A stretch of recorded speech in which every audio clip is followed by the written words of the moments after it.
Hi students, welcome to our channel Physics Concepts by Alisa.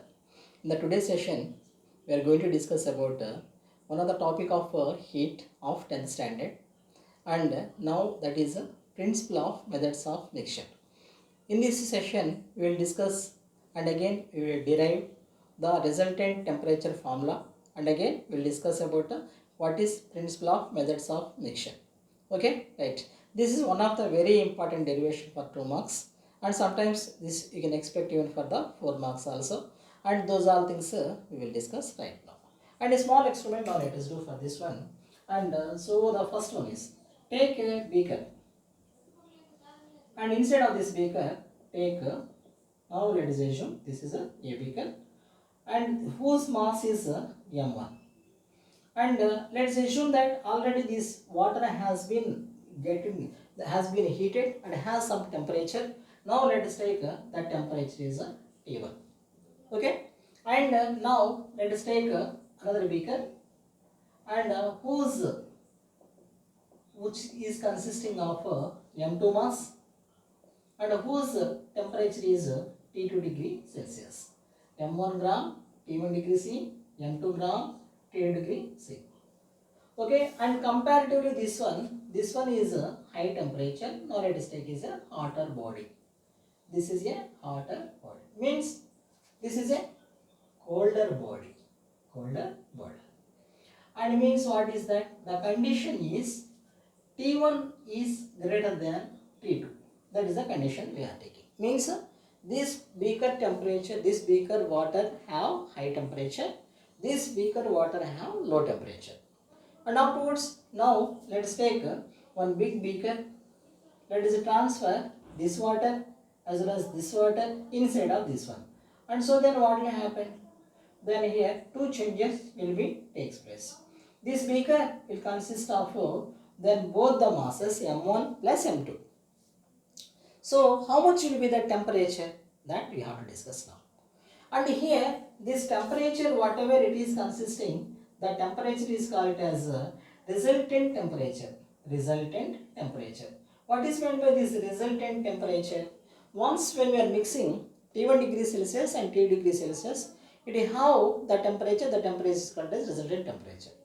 Now let us see that this A beaker is having a high temperature, hotter body this is, and this is consisting of a low temperature, so colder body. What is the heat definition? The heat definition tells you that heat transfers from a hot body to the colder body, isn't it? Till how much time that heat will be transferred? Till both will attain then one particular temperature we are calling as a thermal equilibrium. At the thermal equilibrium we will have the temperature, and this is what that resultant temperature. So one example let us take. For example, it is having the nearly some 60 degrees Celsius. This is having 40 degrees Celsius. So 60 degrees to 40 degrees the heat will be transferred. How much heat will be transferred? 10 degrees Celsius. 60 degrees to 40 degrees. So ultimately what will happen? Then this beaker consisting of 50 degrees Celsius only. That is we are calling as resultant temperature. Did you understand that? What is meant by resultant temperature? Now let us assume that the resultant temperature is T. Okay, and here now let us take here is then anybody can say me that what is the relation between T and T1, which is more generally T1 is a high temperature. Now let us take a very beginning for your understanding. Let us assume T1 is equal to 60 degrees C and T2 is equal to 40 degrees C. Once both are in the contact, then T is equal to, then the temperature will be changes to 50 degrees Celsius. Did you get it? 10 degrees Celsius water will be transfers from T1 to T2 according to the heat definition. So here now which one will be more, T or T1? Generally T is less than T1, isn't it? T is less than T1. For example, I am telling this for your understanding. Then what is the relation between then T and T2? T and T2. And see which one will be the more temperature, either T or T2. Generally T will be more temperature. And so then what we can take? T is greater than T2. Up to this part, okay? Right. Now according to the heat formula, What's the formula we got for heat? T resultant, I will write this side, T resultant this side, because we will write the derivation part here. What is this one? It is consisting of a T resultant. So here now, according to the heat formula, what is that heat formula? Heat formula, Q is equal to ms delta T, ms delta T. So here, which is losing heat? Hot body is losing heat, isn't it? This body is losing heat because this is a T1. And so then what we can write for this one? For this one is a Q hotter body. Let's take Q hotter body. Then what formula will apply? The same formula will apply. What is that one? M. M in sense what we can take? But let's apply to this A beaker, this one. So A beaker mass is how much is that? That is a M1. Now let's take a certificate of water, that is a S only. Now let us take. And now the challenge comes, that is a change in the temperature. So A beaker associate, A beaker have, what is the temperature it is having? T1. And resultant temperature is how much is that? T. And so how much will be the change in temperature? The change in temperature, generally we can take a T1 minus T. Why it is a T1 minus T? T1 is more, isn't it? T1 is a more. T is less, isn't it? Did you understand that? And that is why we will take a T1 minus a T. And so this is a M1S into delta T. Delta T in place what we will write? T1 minus a T, the resultant temperature. Did you understand that? Okay, right. And now this is for a hotter body. Then what about the colder body? The colder body, then we can take, what's the formula? The same formula let's apply. Which is a colder body? This is a colder body. What is the mass of this one? That is a M2. What is the specific heat? Both are water only. Now let us take a S. Now the change in the temperature. The same formula we are using. How much is the change in the temperature? The change in the temperature for this one T2 and T we have to take. What we have to take? T minus T2 now. T2 minus T now. Now let us see which is more temperature. T is resultant temperature is more. That is why what we will write here is T minus T2. What is the reason? It has been written T minus T2. T is more temperature, right? T2 is less temperature. For your understanding, I have written this one. So then what will happen? T minus T2, that will be right here. Okay. And here now, which is losing? How much is it is losing? T1 is losing how much temperature? 10 degrees Celsius when we comparing with this. How much it is gaining? 10 degrees Celsius. What does that mean? How much heat is lost is equal to how much heat is gained. That we can write here. And so then what will happen? Heat lost. Heat lost is equal to heat gained. Heat gained. Did you understand that? Heat lost by the hot body is equal to heat gained by the cold body. And heat lost by which one? Heat lost by hotter body also. Now let's write. So it will be clear. By hotter body is equal to heat gained by colder body. Okay, right. Everything is one model, you know. And heat gained by colder body. Colder body. And here now heat lost by hotter body, how much is that? This is the formula what we have taken for, that is M1S into T1 minus T. That is equal to heat gained by colder body, how much is that? That is M2S into T minus T2. And both sides S is the common thing, and so we can cancel this. Okay, I will write this part. Okay, for a simplification we will write here.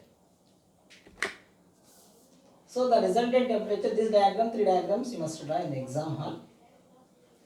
Okay, right. And here is, now what is left here? Here is the LH side, what is left?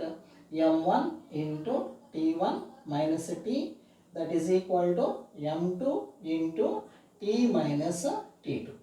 Now let's do the simplification. So then what will happen? That is M1 T1 minus M1 T is equal to m2T minus m2T2.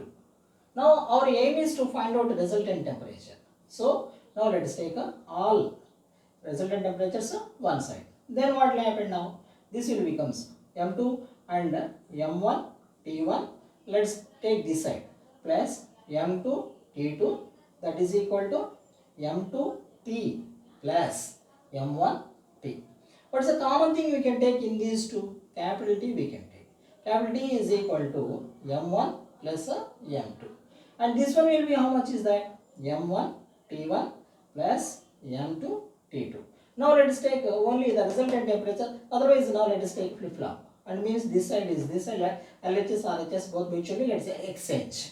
And so then what will be the next step? That will be T into m1 plus m2, that is equal to m1T1 plus m2T2.